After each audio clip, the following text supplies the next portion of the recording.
Llanto en el arroyo. Eso fue hace años, pero todavía no puedo pasar por esa carretera sin recordar lo que viví. Era una madrugada fría y lluviosa, y llevaba una carga de abarrotes desde Morelos hasta la zona sur de la Ciudad de México. Me tocaba atravesar una ruta que bordeaba un río cercano a Xochimilco, un tramo que conocía bien, aunque no solía cruzarlo tan tarde. La lluvia golpeaba fuerte contra el parabrisas, las gotas rebotaban como piedras sobre el cofre. Iba concentrado, sujetando con firmeza el volante mientras sorteaba las curvas resbaladizas. Todo estaba envuelto en niebla y oscuridad, salvo por el reflejo de mis luces sobre el asfalto mojado. Entonces fue cuando lo escuché. Al principio pensé que era el chirrido de las escobillas del limpiaparabrisas, pero no, era un sonido más agudo, más humano, como un sollozo. Agucé el oído mientras reducía la velocidad. El llanto parecía venir del arroyo, mezclado con el retumbar del agua que corría desbordada por la tormenta. Algo no cuadraba. No había casas cercanas, ni razón para que alguien estuviera allí en plena madrugada bajo esa lluvia. A los pocos metros, las luces del tráiler iluminaron una figura blanca en la orilla, entre el barro y los charcos. Era una mujer. Estaba parada, completamente empapada, con el cabello oscuro cubriéndole la cara, descalza, temblando, llorando con un lamento que se me clavó en el pecho. Frené en seco. Me quedé mirando unos segundos, dudando si seguir o detenerme. La lógica me decía que podía ser alguien en peligro. La intuición me gritaba otra cosa. Bajé con cautela, sujetando una lámpara de mano. Caminé en su dirección, pisando con cuidado entre los charcos. La mujer no reaccionaba a mi presencia. Su cuerpo se estremecía con cada sollozo, pero no levantaba la cara. Le hablé, con voz firme pero respetuosa, preguntándole si estaba bien. En ese instante, el llanto se detuvo. No bajó de intensidad, se detuvo por completo. Un silencio repentino cayó sobre todo el paraje, como si la lluvia misma se hubiera contenido. Ella alzó la cabeza. No tenía expresión. Su rostro era pálido como el yeso, con ojos huecos, sin brillo ni pupilas. Estaba tan cerca que pude sentir un frío que no era de la tormenta, sino como un vapor helado que se escapaba de su boca abierta. Fue entonces que lo gritó. ¡Ay, mis hijos! Ese lamento no fue humano. Era un alarido antiguo, largo, penetrante. No vibraba en el aire, sino en el interior del cuerpo, como si saliera desde la tierra misma. Retrocedí sin pensarlo. Mis piernas casi no me respondían. Corrí de vuelta al camión con el corazón a punto de reventar, sintiendo que algo invisible se arrastraba detrás de mí. Me subí y encendí el motor sin mirar por los espejos. Aceleré como nunca en mi vida. El tráiler casi patinaba en las curvas mojadas, pero no iba a detenerme ni aunque se me salieran las llantas. El llanto volvió a escucharse, pero esta vez parecía venir desde todas partes, como si la voz me persiguiera pegada al viento. Al llegar a la siguiente caseta, me estacioné sin importarme los claxonazos de los otros vehículos. Bajé temblando. No podía dejar de mirar hacia atrás. Cuando me metí al área de descanso, las manos me temblaban tanto que apenas podía sostener una taza de café. Un señor mayor que atendía ahí se me quedó viendo en silencio. Me preguntó si había pasado por el arroyo de la curva. Asentí con la cabeza, sin poder articular palabra. Entonces ya sabe, me dijo. No todos la ven, pero los que la ven, no se les olvida nunca. Después supe que otros choferes también la habían encontrado. Algunos contaban que la vieron sentada sobre las piedras, otros que flotaba en medio del río, siempre llorando, siempre buscando. Uno incluso juró haber sentido manos invisibles aferrándose a las puertas de su cabina. Alguien más me dijo que ese camino se construyó donde antes pasaban las procesiones rumbo al panteón del pueblo, y que ese arroyo arrastró cuerpos hace muchas décadas en una inundación que nadie recuerda bien. pero no hacen falta explicaciones cuando uno lo ha vivido. Lo que vi no fue una leyenda, fue real, un rostro sin alma, un grito que aún me despierta de madrugada. Desde entonces, nunca vuelvo a tomar esa ruta si llueve, nunca. Aprendí a no cuestionar ciertas cosas del camino, y cuando escucho llantos en la lejanía, me limito a acelerar, porque si alguna vez has visto a La Llorona, sabes que detenerse puede ser lo último que hagas. Curva de la Viuda. No es la primera vez que escucho historias sobre carreteras malditas. Los años que llevo conduciendo tráiler me han llenado de relatos que muchos considerarían simples supersticiones.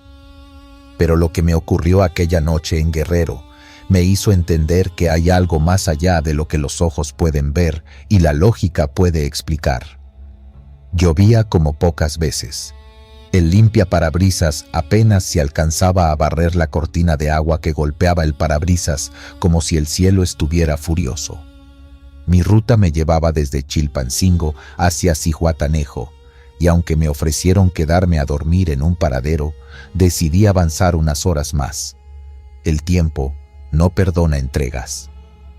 Un compañero me había advertido sobre un tramo en particular, una curva peligrosa conocida como la Curva de la Viuda.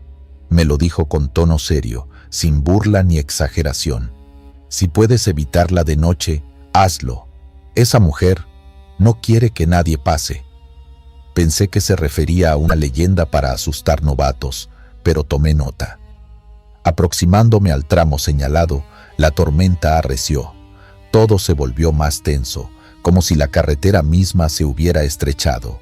Entonces la vi. A través de la lluvia, a unos metros antes de la curva, una figura negra de pie, completamente quieta, como esperando. No alcancé a distinguir el rostro, pero el contorno era inconfundible.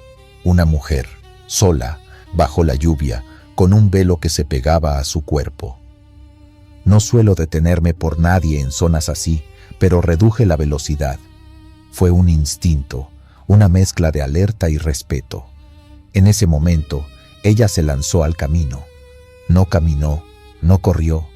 Simplemente apareció frente a mí con los brazos extendidos. Frené de golpe y giré el volante hacia la izquierda, apenas evitando el impacto. El tráiler se detuvo con un chirrido metálico que se mezcló con un trueno. Por poco no lo cuento. El corazón me retumbaba en las costillas. Bajé del vehículo bajo la cortina de agua, gritando para hacerme escuchar, pero no había nadie, solo el eco de la lluvia y mi voz rebotando contra la montaña. Al caminar hacia el frente del tráiler, noté que una de las llantas había quedado apenas a centímetros del borde. 1 metro más y habría caído al vacío. Respiré hondo, paralizado. Esa mujer, esa aparición, me había llevado justo al borde. No había rastro de ella, ni huellas, ni un grito, nada. Volví al tráiler y me senté con las manos en el volante, sin arrancar. Recordé entonces las palabras del compañero. Dicen que la viuda se aparece a quienes se parecen a su esposo. Era trailero y se mató justo en esa curva. Desde entonces, ella busca compañía en el abismo. La historia encajaba con lo que acababa de vivir. Sentí un escalofrío que no vino del frío ni de la lluvia. Venía de adentro, como si algo en mi alma hubiera sido tocado. Arranqué despacio, evitando mirar por los retrovisores. Esa sensación de estar siendo observado me acompañó hasta la siguiente gasolinera. No dormí esa noche. Me quedé en la cabina, con las luces encendidas y la radio prendida solo para sentir algo humano. Al día siguiente, en una fonda del camino, pregunté por la curva. Una mujer mayor me confirmó lo que ya sospechaba. Aquí todos saben de la viuda. Aparece cuando quiere y casi siempre durante las lluvias fuertes. Hay quienes dicen que si no la ves, te va peor, que prefiere los choferes que no paran, los castiga con el olvido. Con el tiempo, entendí por qué muchos compañeros hacen rituales al cruzar ciertos tramos. En ese lugar en específico, ahora yo también toco el claxon 3 veces y murmuro una oración. Tal vez no sirva de nada, O tal vez sí, pero prefiero que esa alma, si es que aún ronda, sepa que no estoy cruzando su camino con burla o desprecio. Lo más perturbador ocurrió semanas después. Me tocó cargar cerca de la misma zona y por logística debía regresar por la misma carretera. Me dije que era casualidad, que no pasaría nada, que los tramos embrujados no repiten víctimas. Pero a medida que me acercaba a la curva, una niebla espesa empezó a cubrir el camino, a pesar del calor. No llovía, no hacía frío, pero esa niebla no era normal, era densa, opaca, como si quisiera ocultar lo que había detrás. Volví a reducir la velocidad. El corazón ya no me latía con miedo, sino con resignación. Me preguntaba si volvería a verla. No la vi, no se apareció. Pero al pasar por el punto exacto donde se lanzó la primera vez, la radio se encendió sola. Emitió un chillido, como interferencia, seguido de una voz entrecortada. Una sola palabra: detente. Frené sin pensar. Volteé hacia el acantilado. Justo en ese instante, una parte del camino colapsó. Un derrumbe pequeño, pero suficiente para haberme arrastrado si iba a velocidad normal. Esa voz me había salvado, o tal vez me estaba jugando. Quizás esa viuda no solo era una amenaza, sino también una guardiana frustrada por no haber salvado a su esposo. Desde entonces, cada vez que cruzo esa curva, me preparo. Bajo la velocidad, toco el claxon 3 veces y digo en voz baja: no vengo por ti, solo estoy de paso. Nunca la he vuelto a ver, pero tampoco he dejado de sentir que me observa desde la lluvia, desde la niebla, desde la radio. Algunos compañeros dicen que ya no se aparece tanto, que ha dejado de manifestarse con la misma frecuencia, pero todos coincidimos en que, cuando llueve en Guerrero y uno se acerca a esa curva, hay algo que cambia en el aire, algo que no se ve, pero que se siente en los huesos, una presencia, una tristeza antigua que busca perpetuarse en otros choques, en otras caídas. Una noche, un joven novato me pidió aventón. Subió en silencio y noté que miraba el camino con atención. Me dijo que había perdido a su padre hacía unos años en esa misma curva. Era trailero. Dicen que a una mujer vestida de negro se le atravesó en la lluvia. Mi papá no frenó a tiempo. Me quedé helado. No supe qué decirle. Lo único que hice fue tocar el claxon 3 veces antes de tomar la curva, como siempre. Y el chico, sin que yo le explicara nada, juntó las manos y murmuró la misma oración que yo decía. Ahí supe que no era el único que la recordaba, que la viuda no solo era una leyenda, sino parte del camino, parte del asfalto, parte de nosotros. Y mientras siga conduciendo por estas carreteras, seguiré respetándola, porque a veces la muerte no se conforma con llevárselo a uno, quiere compañía. Y hay curvas donde uno no se juega solo el volante, se juega el alma. Espectro del paradero solitario.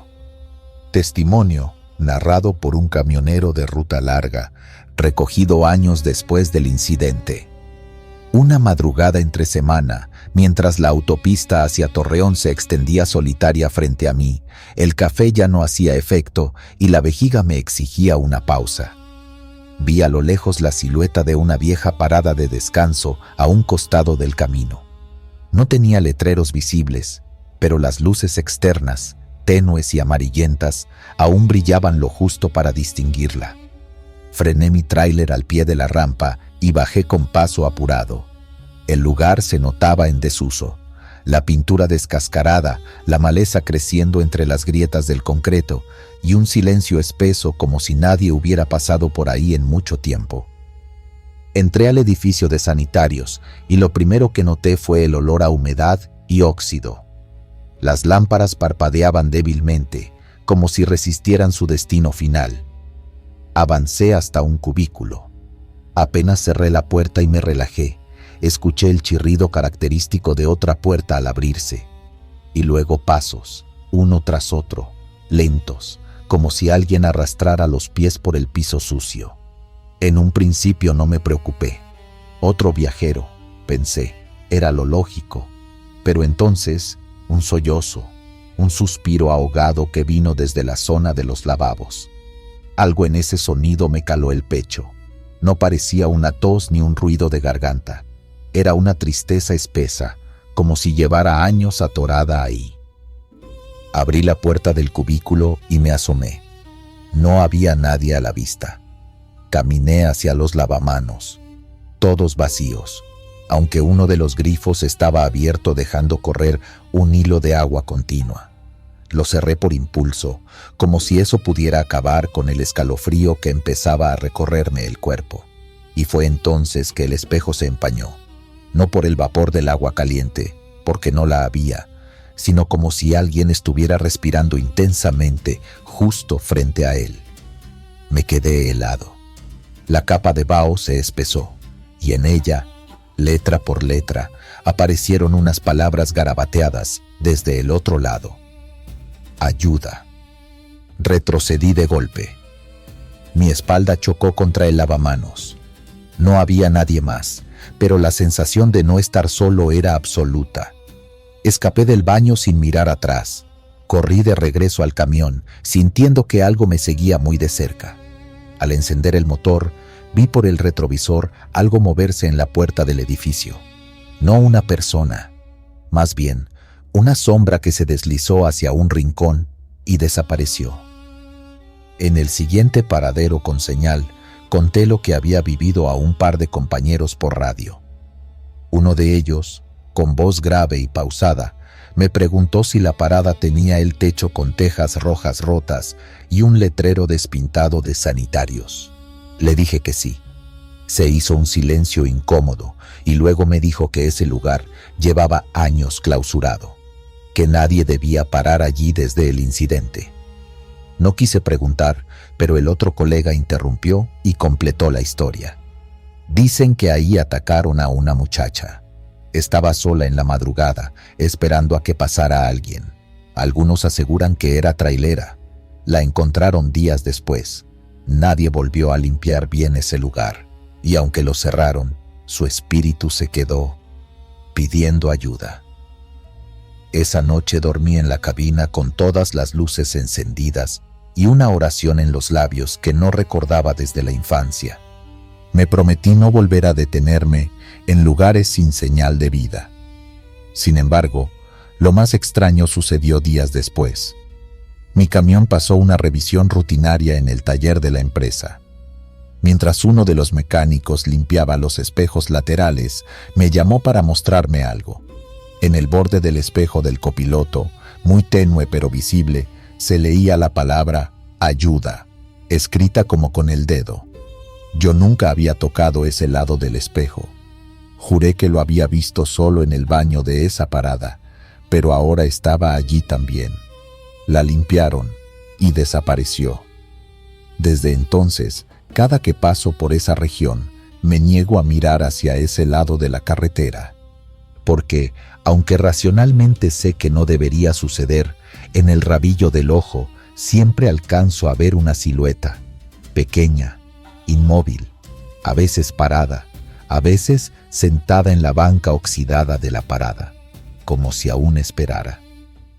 Tiempo después, un joven que iniciaba como chofer en la misma ruta me confesó que, por no saber del tema, se había detenido en esa misma parada. Le conté mi historia solo por encima, para no asustarlo demasiado. Me miró pálido y me dijo que él también había escuchado pasos, pero en su caso, al regresar al camión, el sistema eléctrico no quiso arrancar durante varios minutos. Mientras esperaba que funcionara, la radio se encendió sola, sin señal, emitiendo un zumbido que se interrumpió con una voz lejana que dijo: ¿Dónde estás? Desde entonces, también evita ese tramo como si fuera territorio maldito. Los que llevamos años en la carretera sabemos que hay reglas no escritas. No pararse donde todo está demasiado callado. No hablarle a los que caminan solos sin rumbo cerca del arcén. Y sobre todo, no ignorar los avisos, por más absurdos que parezcan. Porque hay lugares donde el tiempo se detuvo por una tragedia y donde el dolor se quedó suspendido, esperando a que alguien, cualquiera le preste atención, aunque sea solo unos segundos, aunque solo sea para pedir ayuda desde un espejo que nadie más toca. Hoy en día, algunos traileros aseguran que si te detienes en la madrugada y miras fijamente en el retrovisor lateral por más de 5 segundos, verás el rostro de una mujer joven detrás de ti. No busca hacer daño, solo te observa, como pidiendo que no la olvides, como rogando que alguien, alguna vez, escuche su historia completa. Pero nadie se queda el tiempo suficiente como para escucharla, porque cuando se empieza a formar vaho en el vidrio, ya es demasiado tarde. Dama de la pulquería. Esto me pasó hace unos años, cuando llevaba una ruta nocturna de carga desde Apizaco hasta San Martín Texmelucan. Era uno de esos trayectos cortos que me asignaban cuando no había viajes largos disponibles. Ya había pasado por ese tramo varias veces, pero esa noche algo se sentía distinto. El cielo estaba encapotado, sin luna ni estrellas, y la carretera parecía más silenciosa que de costumbre. Cerca de una curva donde solía haber una vieja pulquería cerrada, me sorprendió ver luces encendidas. Pensé que quizás algún lugareño la había reabierto. La entrada estaba iluminada por un par de focos amarillos colgando, y el letrero de madera que decía Pulques Don Gregorio colgaba ladeado, movido por el viento. Detuve el camión a un lado del camino. Había manejado desde el atardecer sin comer bien, y la idea de un pulque y un taco me tentó más de lo que debería. Entré. El lugar tenía ese olor a madera húmeda y tierra que solo los locales viejos conservan. Dentro, todo parecía detenido en el tiempo. Bancas de madera, un viejo tocadiscos sonando bajito una canción ranchera, y una barra hecha con guacales reciclados. Solo había una persona en el lugar, una mujer joven, de cabello largo y oscuro, sentada sola en la barra. Vestía completamente de rojo, vestido, zapatos, labios. Me sonrió apenas crucé la puerta. Había algo en su rostro que resultaba difícil de leer. No era precisamente belleza lo que tenía, pero sí algo hipnótico. Me senté unos bancos más allá y el encargado, un viejo de sombrero bajo, me sirvió un pulque sin decir palabra. La mujer me habló primero. ¿Viajas solo? Su voz era suave, casi susurrada. Asentí.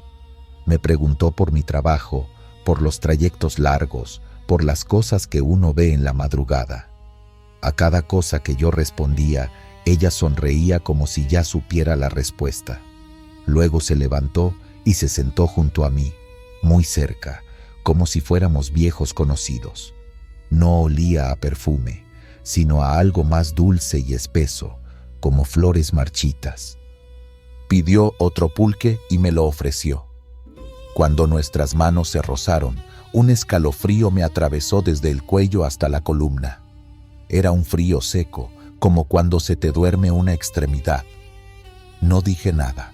Me lo tomé por cortesía. Entonces, sin más, me dijo: ¿puedes llevarme hasta el próximo pueblo? Solo es un aventón. No tengo a nadie que me espere, pero me da miedo caminar sola por la noche. Me pareció extraña la petición, pero también me pareció cruel dejarla ahí, tan tarde, sola. Asentí. Ya en la cabina del tráiler, ella se acomodó en el asiento del copiloto, con una sonrisa fija. A los pocos minutos de arrancar, el interior se llenó de un frío inusual. Revisé la calefacción, que estaba bien. Luego empecé a sentirme mareado, como si el pulque me hubiera pegado más de lo normal. Cada vez que giraba a verla, su piel parecía más blanca, casi grisácea, y sus ojos tenían un brillo como el reflejo de los faros en una charca de aceite. Traté de mantenerme concentrado en la carretera, pero el mareo empeoraba. Empecé a sudar, aunque sentía frío. Mis párpados pesaban y tuve que bajar la velocidad. No sé cómo logré orillarme, pero apagué el motor y recliné un poco el asiento, incapaz de seguir. Entonces escuché su risa. No fue una risa natural. Era hueca, retumbante, como si rebotara por dentro del tráiler. La miré. Ya no era la misma. Su rostro se había alargado, su piel era completamente gris, los ojos hundidos y la boca se estiraba demasiado al reír. Me quedé paralizado y justo frente a mí desapareció como niebla con el viento. Perdí la conciencia. Desperté al amanecer. Estaba solo. El camión apagado, estacionado en una curva a varios kilómetros del pueblo más cercano. La puerta del copiloto seguía cerrada. Revisé si tenía mis pertenencias. Todo estaba intacto, pero el asiento del copiloto tenía la tela húmeda y olía a tierra mojada. Conduje hasta el pueblo más próximo. Necesitaba comida, pero también respuestas. Entré a una pequeña tienda junto al mercado y le conté al tendero lo que había vivido. No se rió ni me tomó por loco. Solo asintió con gravedad y me llevó hasta una pared donde había colgadas varias fotos viejas. Señaló una. Era ella, la mujer del vestido rojo. Ella venía seguido a la pulquería hace ya muchos años, me dijo. Siempre se sentaba sola, siempre vestida igual. Murió en un accidente con un trailero que la recogió en la madrugada. Dicen que seduce a los choferes solitarios para llevarlos al otro lado. Pero si te bajaste antes de llegar al barranco, es porque Dios aún no te quería con él. No supe qué responder. Solo me quedé mirando la foto, en la que aparecía con esa misma sonrisa. Desde entonces, por más cansado que esté o por más amable que parezca alguien en la noche, nunca vuelvo a llevar a nadie en el camión. Y si llego a ver una mujer de rojo sentada en una barra, sigo derecho sin mirar atrás. Porque no todos los que suben, vuelven a bajar. Charro del Camino Real. En aquellos años, yo era joven todavía. Trabajaba en una empresa de transporte que tenía rutas por todo el norte del país, y aunque ya me había topado con lluvias, asaltos, fallas mecánicas y caminos infames, jamás imaginé vivir lo que me ocurrió una madrugada en el Camino Real de Zacatecas. Venía de regreso desde Torreón con una carga ligera. El reloj marcaba más allá de la medianoche y el cielo estaba despejado, aunque el frío comenzaba a calar. Ya conocía bien esa ruta, una de las más antiguas, bordeada por matorrales secos, barrancas y algunos árboles torcidos por el viento. No era común ver vehículos a esa hora, y menos aún gente caminando. Pero aquella noche, algo se rompió en la normalidad. Fue después de una curva larga, justo antes del puente viejo, que lo vi. Un jinete inmóvil, a un costado del camino, vestido de negro de pies a cabeza. No era un vaquero cualquiera. Su traje era de charro elegante, con bordados plateados, sombrero ancho, espuelas relucientes y un caballo imponente de pelaje tan oscuro como la carretera misma. Me llamó la atención cómo brillaban los botones metálicos de su traje, aunque no había luz directa sobre él. Alzó el brazo pidiendo paso, como si esperara que alguien lo llevara. Instintivamente solté el acelerador. Me pareció extraño, sí, pero no pensé en nada sobrenatural. Tal vez era un charro perdido, algún loco de rancho o un actor de esos que se disfrazan para eventos y había tenido un percance. Frené un poco más adelante y reduje la velocidad. Al emparejarme, giré hacia él. Me miró fijo. No podría describir su rostro con precisión, pero tenía una expresión dura, seria, sin emoción alguna. Fue su voz lo que me perturbó. Profunda, antigua, como salida de una caverna, y sin embargo clara, como si hablara dentro de la cabina. ¿Me puede guiar al próximo cruce? Dudé un segundo. Por educación, por reflejo, le asentí con la cabeza. Luego seguí avanzando a baja velocidad. Pensé que se quedaría ahí o se daría la vuelta, pero lo oí, el trote del caballo. Giré el espejo lateral y ahí iba, justo a la par de mi tráiler, avanzando sin esfuerzo. Al principio pensé que era un efecto de mi imaginación, pero lo miré bien. El caballo no tocaba el suelo. Flotaba, avanzando como si estuviera suspendido, con las patas apenas a centímetros del pavimento. En lugar de ojos, aquellas órbitas del animal eran huecos negros, un abismo que absorbía la luz. El miedo me llegó de golpe, no por lo que veía, sino por lo que sentía. Una presencia gélida invadía la cabina, como si el aire se hubiera vuelto más denso. Me sudaban las palmas y el volante parecía más duro.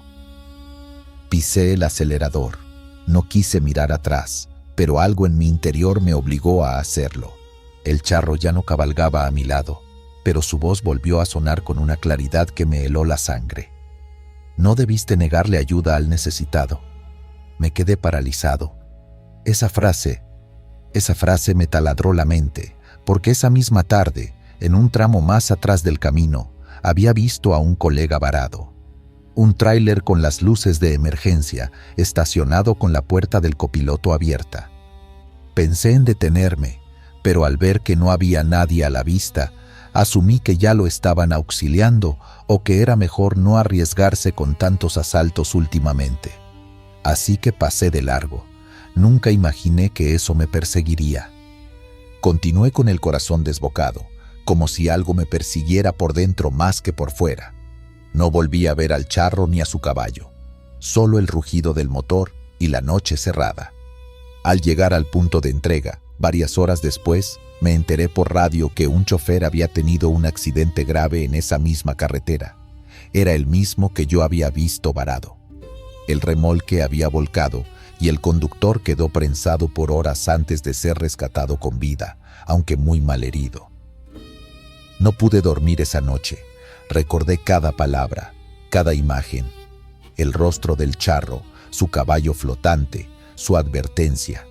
No sé qué fuerza fue la que me enfrentó en ese camino, pero desde entonces, cada vez que veo a alguien necesitado en la ruta, me detengo. No por miedo, sino por respeto, por conciencia. A veces pienso que aquel jinete no era otra cosa que el mismísimo diablo disfrazado, no para llevarme, sino para advertirme. O tal vez era algo más antiguo, más cercano a nuestras creencias rurales, una figura justiciera que vigila los caminos de quienes vivimos sobre ruedas. La historia se ha contado muchas veces entre los compañeros del volante. Algunos han escuchado hablar del charro negro, otros lo han visto también en otros estados, en San Luis, en Jalisco, en Durango. Dicen que aparece para hacer justicia donde la humanidad se ha olvidado de ser humana. Yo solo sé que desde aquella noche el camino nunca volvió a ser igual. Ya no manejo por esa ruta, cambié de compañía, cambié de rutas, incluso consideré dejar el oficio, pero no pude. Hay algo adictivo en la soledad del asfalto, pero cada vez que paso por un camino rural y veo una silueta a la orilla, siento un escalofrío recorrerme la espina dorsal. Y aunque a veces no sea nadie, yo bajo la velocidad. Porque uno nunca sabe cuándo el necesitado es real y cuándo viene acompañado de un juicio invisible. Muchos dicen que son supersticiones, que el cansancio produce alucinaciones, que la oscuridad engaña, pero los que andamos en carretera sabemos que hay cosas que no tienen explicación, sombras que cruzan frente al parabrisas sin dejar huella, voces que se oyen dentro de la cabina cuando uno va solo, figuras que te siguen por kilómetros y desaparecen de pronto, y el charro negro, ese no es un invento, no después de lo que vi. Yo viví para contarlo, pero no todos tienen esa suerte. Y a veces creo que la única razón por la que no me pasó nada más grave fue porque me arrepentí. Esa madrugada comprendí que hay reglas no escritas en la carretera y que algunas decisiones, por pequeñas que parezcan, pueden despertar cosas que no pertenecen a este mundo. Si alguna vez se cruzan con un jinete negro en el camino, no lo ignoren, porque si no es un hombre, entonces es algo más. Y ese algo no perdona, solo observa, juzga y sentencia. El túnel aterrador. Aquella noche venía regresando de un viaje exprés entre Córdoba y Puebla. El cliente había sido exigente con los tiempos y apenas me había dado oportunidad de dormir unas horas en la cabina antes de retomar camino. Eran poco más de las 2 de la mañana cuando decidí tomar la ruta del túnel antiguo para ahorrar kilómetros. Muchos colegas lo evitan, pero para mí era simplemente un tramo oscuro que cruzaba la montaña, nada que un buen par de faros y sentido común no pudieran manejar. Pero esa madrugada, apenas puse las llantas en el empedrado que daba entrada al túnel, algo no se sentía del todo bien. El parabrisas estaba limpio, el motor rugía normal, la caja iba ligera, pero dentro de mí se coló un escalofrío sin razón. Apreté el volante. Supuse que era solo el cansancio. Al internarme, la radio empezó a emitir estática. Giré el dial buscando alguna estación, pero no había nada. Solo chasquidos y ese siseo eléctrico como si alguien respirara dentro de la bocina. Apagué la radio. Fue peor. El silencio adentro del túnel tenía peso. Era como si el concreto se tragara cualquier sonido. A los pocos metros, las luces del tráiler comenzaron a parpadear. Una, luego otra. Bajé la velocidad. No quería quedarme a oscuras allí dentro. Bajé un poco la ventanilla buscando oír mejor el ambiente, y fue entonces que lo escuché. Un susurro, suave, lejano, como si alguien rezara, pero no logré distinguir palabras. Intenté convencerme de que se trataba del eco de mi propio motor o del viento cruzando por alguna rendija del túnel. Seguí avanzando, lento, muy atento. Los susurros se hicieron más claros. No eran rezos, eran lamentos, largos, sufridos. Mujeres, hombres, incluso niños. Me detuve, no porque quisiera, sino porque el camión se apagó de golpe. El tablero en negro, el motor mudo, solo el crujido del concreto bajo las llantas y los lamentos rebotando en las paredes. Encendí las luces de emergencia, pero no respondieron. La oscuridad era absoluta, ni un destello. Abrí la puerta y bajé con la linterna del celular. Apenas alumbraba unos metros, pero me sirvió para rodear el camión y revisar el motor. Todo parecía normal. Volví a la cabina frustrado. Iba a intentar girar la llave cuando escuché, justo detrás de mí, una voz de mujer, firme, clara. «No me dejes aquí». Me volteé de golpe.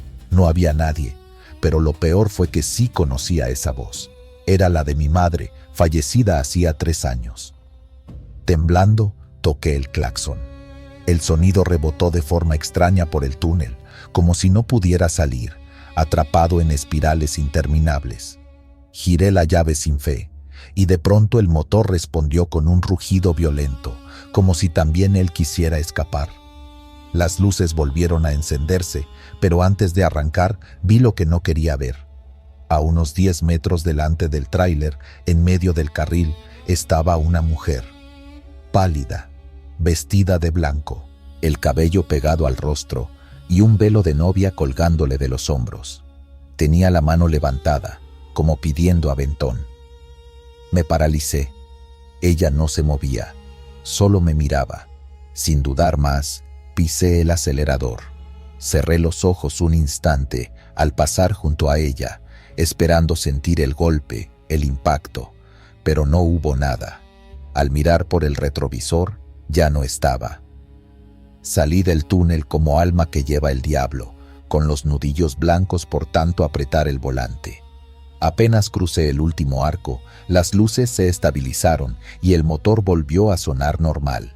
Paré más adelante, al borde de un mirador. Me bajé, temblando, respirando como si hubiera corrido kilómetros. Encendí un cigarro con manos temblorosas. No podía dejar de pensar en esa voz, en su tono, en cómo pronunció mi nombre exactamente como lo hacía mi madre cuando regañaba de niño. Lo peor era que ella nunca conoció esa carretera, ni ese túnel.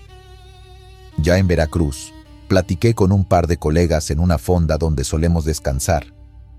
Al mencionar el túnel, uno de ellos me miró serio y dijo que en su construcción murieron muchos obreros por un derrumbe. Otro comentó que hace años una novia que iba a casarse sufrió un accidente justo dentro del túnel y que desde entonces su espíritu aparece buscando que alguien la saque de ahí. Nunca he sido creyente. Me río de muchos cuentos que se dicen en las carreteras, pero lo de esa noche no fue cuento, no fue sueño. Estaba despierto y la voz que oí no la inventé. Nadie me puede convencer de lo contrario. Desde entonces no vuelvo a cruzar ese túnel de noche. Prefiero dar la vuelta larga, gastar más diésel, perder tiempo si es necesario, porque algo habita en esa montaña, algo que llama por los nombres, algo que quiere compañía, algo que imita las voces que uno más extraña. Y no sé qué hubiera pasado si me detenía, no quiero saberlo. Una vez, meses después, me atreví a pasar de día, por pura necesidad. Iba con otro chofer en caravana. Todo estaba en calma, salvo por un detalle que hasta hoy me persigue. Al salir del túnel, sobre el costado derecho del tráiler, justo en la lámina bajo la ventanilla, apareció marcada una palabra escrita con lo que parecía ceniza o carbón. Gracias. Nunca más. Desde entonces, cuando algún colega me dice que va a cruzar ese tramo de noche, solo le doy un consejo. No bajes la ventanilla y por nada del mundo respondas si escuchas tu nombre.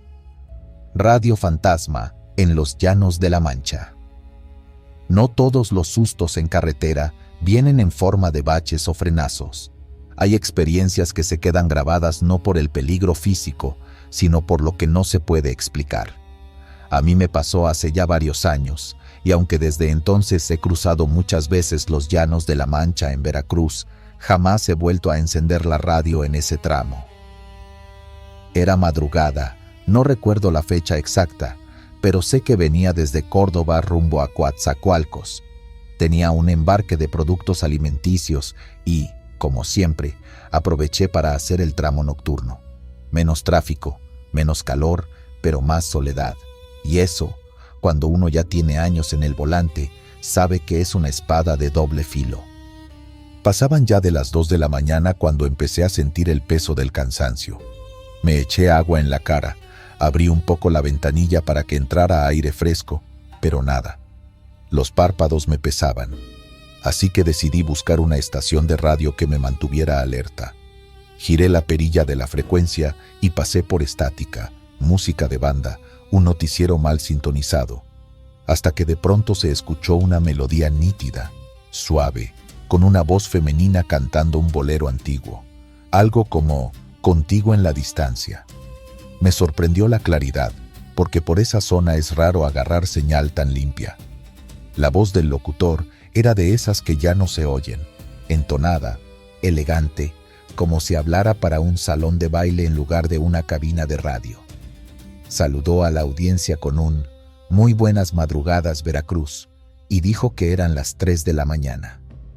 Del 16 de agosto de 1965.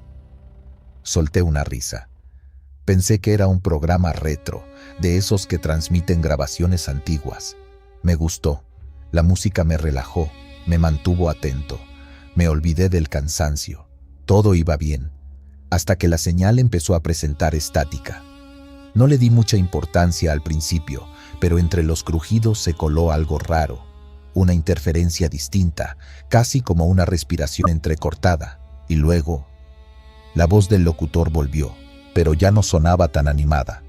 Parecía más lenta, como si hablara desde muy lejos, y entonces dijo: «Un saludo muy especial para nuestro amigo trailero, con nombre y apellido completo».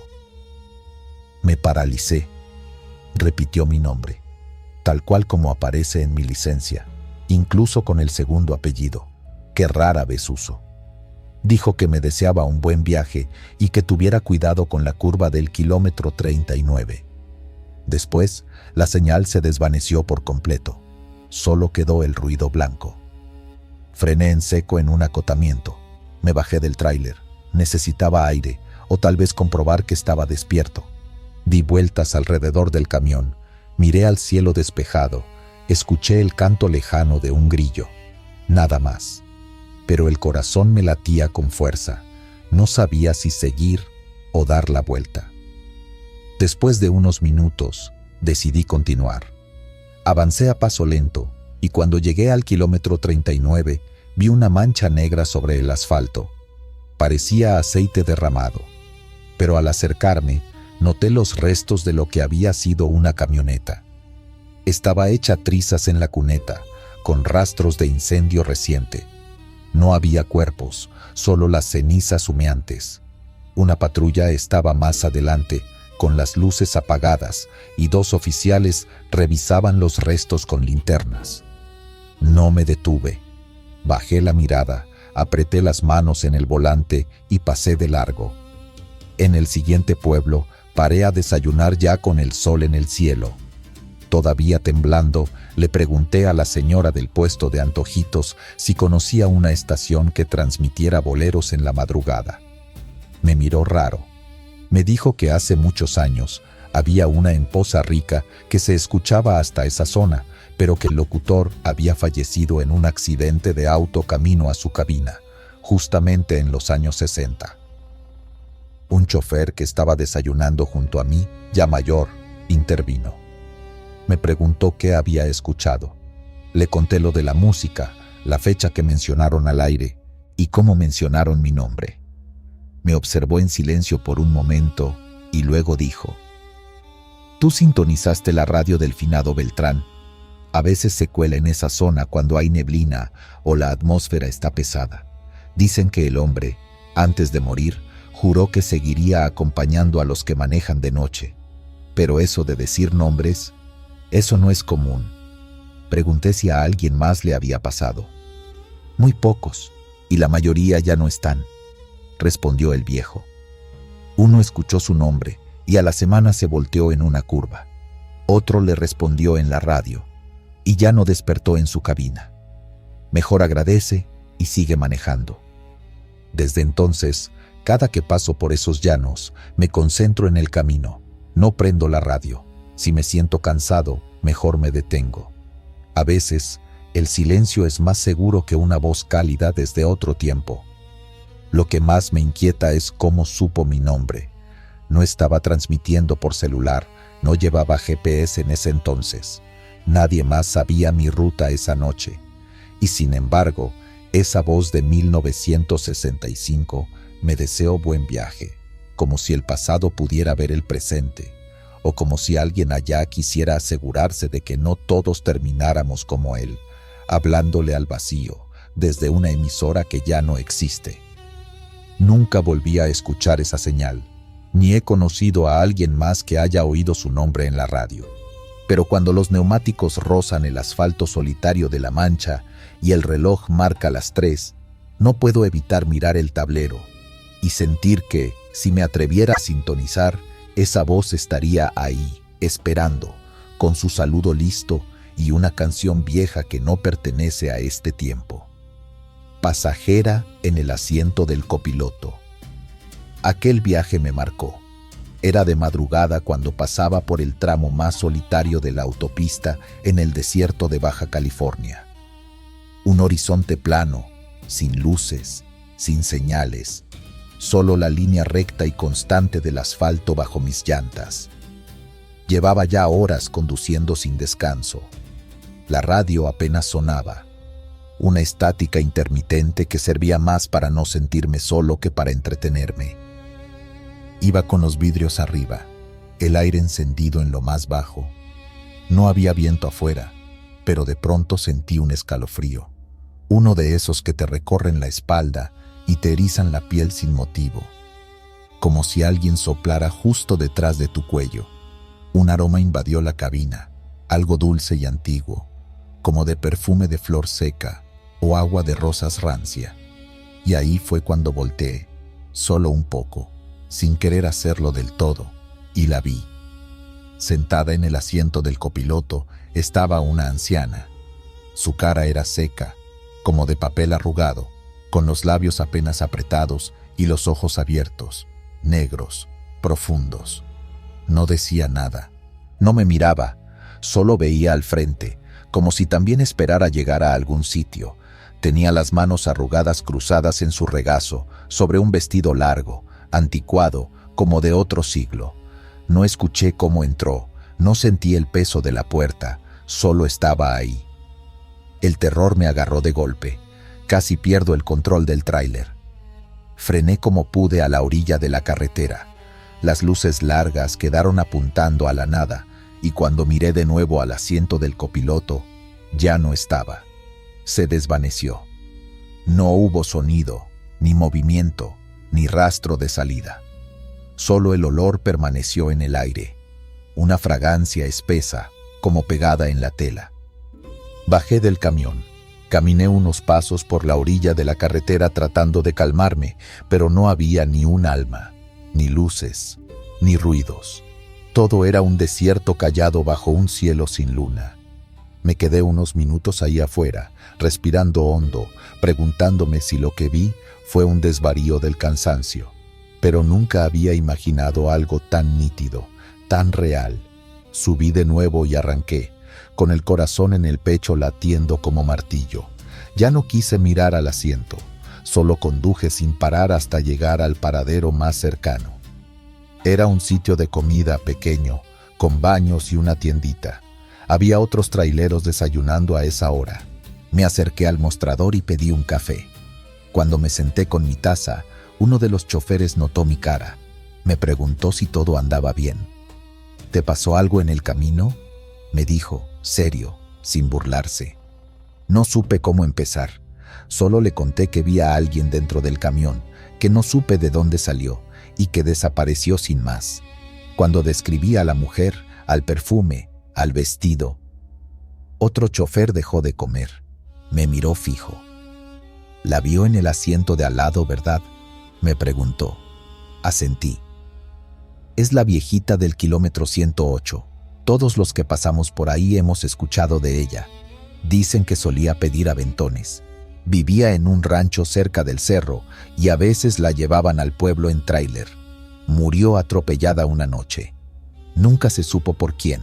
Desde entonces se aparece en los camiones que pasan por esa recta, sobre todo si vas solo. No fui el único que la había visto. Otro camionero dijo que también sintió el olor antes de que apareciera. Otro juraba que la vio en los espejos del retrovisor, como si caminara junto al camión.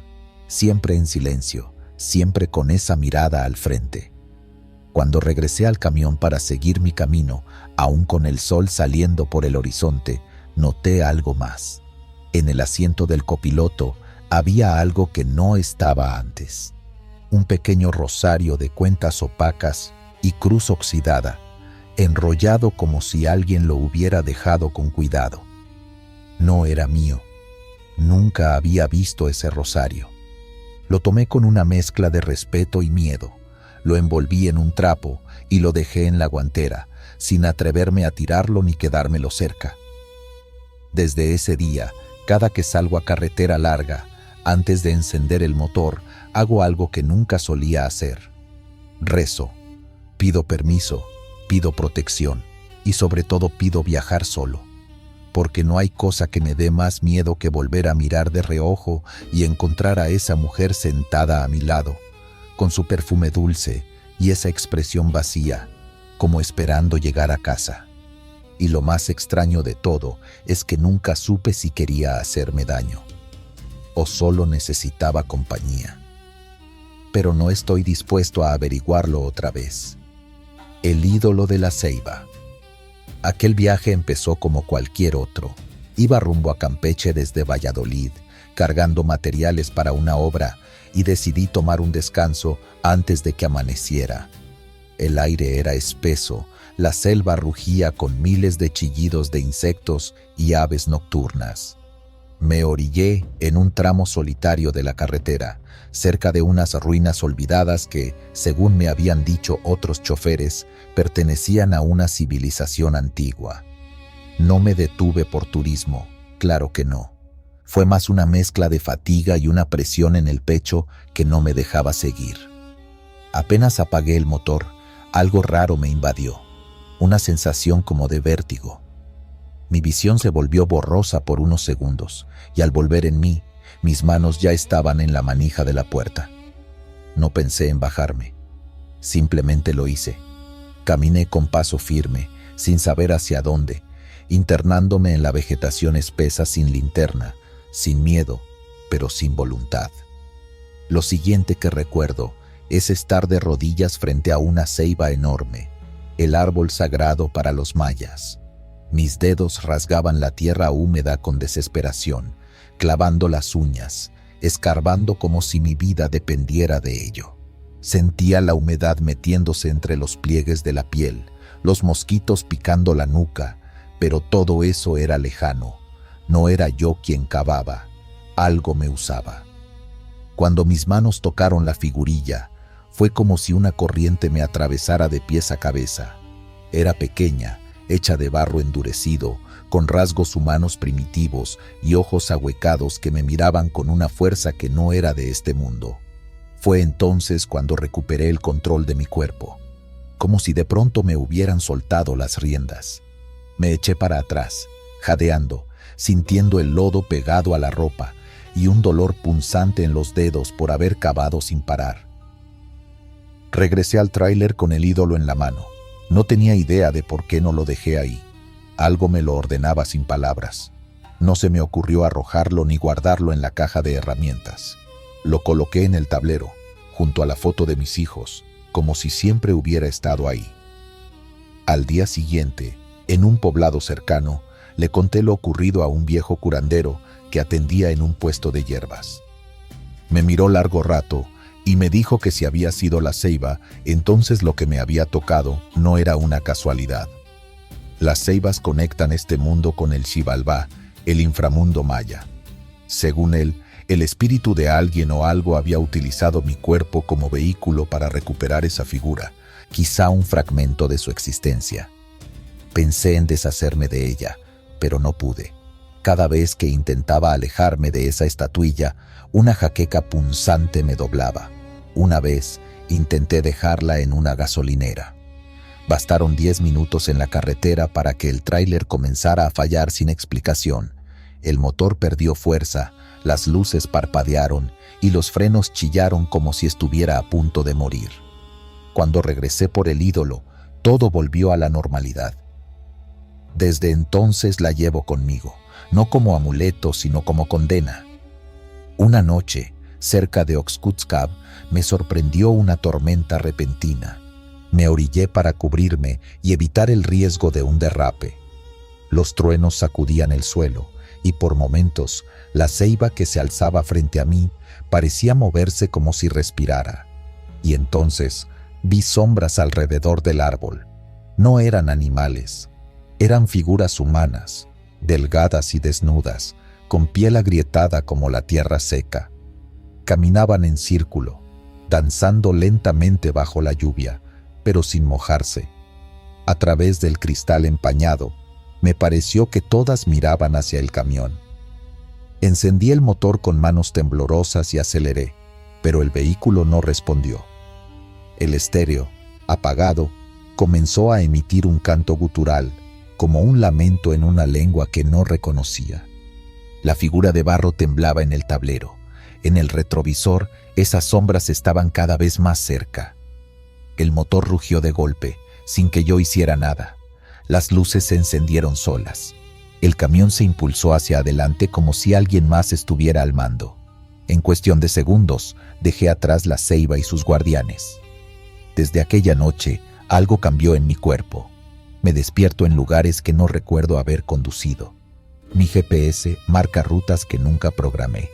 Y cuando cruzo zonas cercanas a ruinas o árboles antiguos, el ídolo emite un zumbido tenue, como si se activara con una señal imperceptible.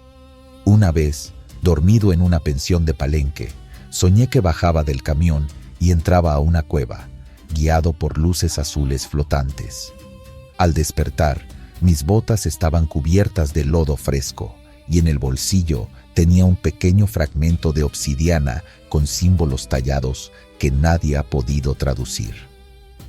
Compañeros del gremio me han dicho que desde que cargo esa figura, mis ojos lucen distintos, más hundidos, como si viera cosas que otros no.